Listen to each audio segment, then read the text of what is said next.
Let us put ourselves in the holy presence of the Lord as we listen to His words. In the name of the Father, and of the Son, and of the Holy Spirit. Amen. July 14, 2026, Tuesday. Memorial of Saint Kateri Teckwita, Virgin. A reading from the book of Isaiah. In the days of Ahaz, king of Judah, son of Jotham, son of Uzziah, Rezin, king of Aram, and Pekah, king of Israel, son of Remaliah, went up to attack Jerusalem, but they were not able to conquer it. When word came to the house of David that Aram was encamped in Ephraim, the heart of the king and the heart of the people trembled, as the trees of the forest tremble in the wind. Then the Lord said to Isaiah, "Go out to meet Ahaz, you and your son Shear-Jashub, at the end of the conduit of the upper pool, on the highway of the fuller's field, and say to him, Take care you remain tranquil and do not fear. Let not your courage fail.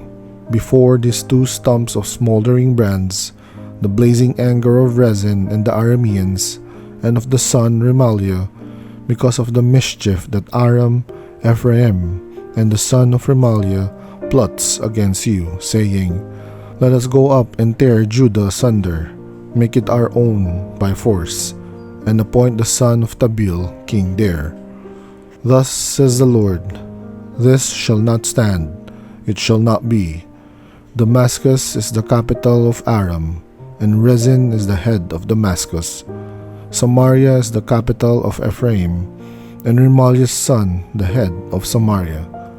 But within 60 years and 5, Ephraim shall be crushed, no longer a nation. Unless your faith is firm, you shall not be firm. The word of the Lord. Thanks be to God. Responsorial Psalm or response is, God upholds His city forever. Great is the Lord and holy to be praised in the city of our God. His holy mountain, fairest of heights, is the joy of all the earth. God upholds His city forever. Mount Zion, the recesses of the north, is the city of the great King. God is with her castles, renowned is He as a stronghold. God upholds His city forever. For lo, the king assemble, they come on together. They also see and at once are stunned, terrified, routed. God upholds His city forever. Quaking seizes them there, anguish like a woman's in labor, as though a wind from the east were shattering ships of Tarshish. God upholds His city forever. If today you hear His voice, harden not your hearts. A reading from the Holy Gospel according to Matthew. Jesus began to reproach the towns where most of His mighty deeds had been done, since they had not repented. Woe to you, Chorazin! Woe to you, Bethsaida! For if the mighty deeds done in your midst had been done in Tyre and Sidon, they would long ago have repented in sackcloth and ashes. But I tell you, it will be more tolerable for Tyre and Sidon on the day of judgment than for you. And as for you, Capernaum, will you be exalted to heaven? You will go down to the netherworld. For if the mighty deed done in your midst had been done in Sodom, it would have remained until this day. But I tell you, it will be more tolerable for the land of Sodom on the day of judgment than for you. The Gospel of the Lord. Praise to you, Lord Jesus Christ. Gospel Reflections. Unless your faith is firm, you shall not be firm. These words from the prophet Isaiah reminds us that faith is not merely an idea we accept, but the very foundation upon which we stand. It is one of the theological virtues graciously infused by God into the hearts of the faithful, enabling us to live as His children and journey toward eternal life. As the Catechism teaches, these virtues are the pledge of the presence and action of the Holy Spirit.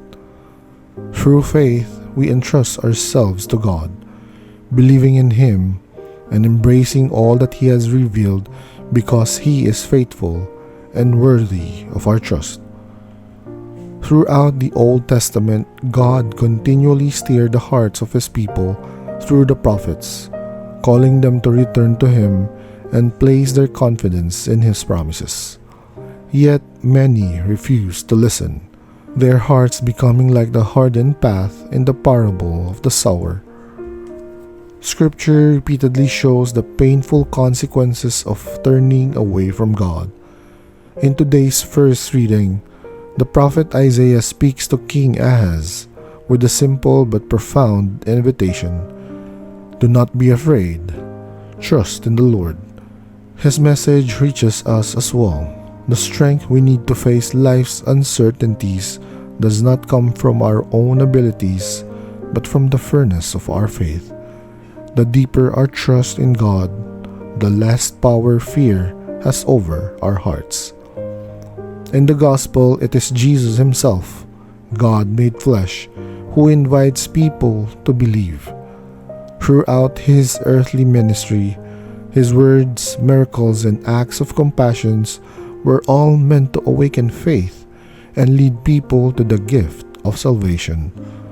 Those who lived alongside Him were blessed to hear His voice, witness His mighty works, and even touch the Savior Himself. Yet, just as many rejected the prophets before Him, many also rejected the Son of God. The Scriptures do not hide the tragic consequences of closing one's heart to the grace that God so generously offers. In today's Gospel, Jesus speaks with sorrow as He warns the people of Chorazin, Bethsaida, and even Capernaum. These towns have witnessed many of His miracles and heard His proclamation of the kingdom, yet they remained unmoved because they had received such extraordinary opportunities to encounter God's saving love. Their refusal carried an even greater responsibility. Jesus declares that on the day of judgment, even Tyre, Sidon, and the infamous Sodom would fare better than they would. His words remind us that every grace we receive is also an invitation to a deeper response. The more God reveals Himself to us, the more He calls us to live according to the faith we have been given. This warning speaks just as powerfully to us today. Although we no longer see Jesus with our physical eye, He remains truly present among us. He speaks through the sacred scriptures, nourishes us in the sacraments, and faithfully guides His church through the magisterium.